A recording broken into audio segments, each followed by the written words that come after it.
Hello everyone, नमस्कार। स्वागत है आपका अपना चैनल उपाध्याय का जायका में। आज मैं बना रही हूँ काले चने की सब्जी, जो एकदम ही अलग ट्रिक से बनाऊंगी।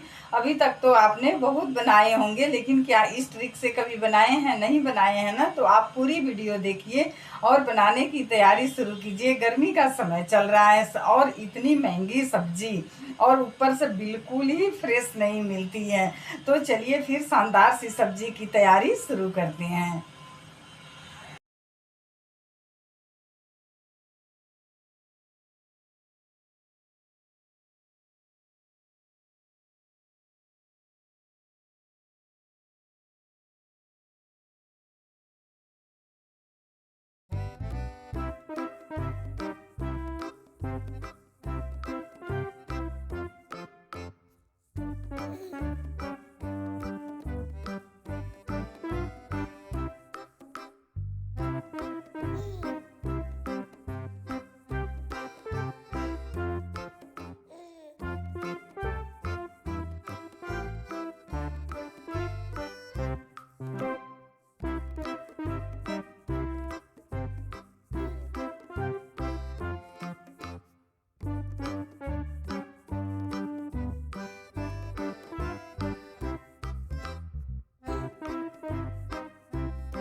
तो लीजिए फाइनली काला चना की सब्ज़ी बनके तैयार हो गई है। बिल्कुल ही एकदम ज़बरदस्त लटपटी चटपटी। इस ट्रिक से अगर आप बनाएंगे तो बहुत ही स्वादिष्ट लगेगा और बार बार आपको बनाने का दिल करेगा। घर में कोई गेस्ट भी आए तब भी आप इस काला चना की सब्ज़ी बना के खिला सकते हैं। बहुत ही स्वादिष्ट लगता है। अगर वीडियो पसंद आए तो लाइक करें, चैनल को सब्सक्राइब करें। मिलती हूँ नेक्स्ट वीडियो में, तब तक के लिए बाय बाय, थैंक यू।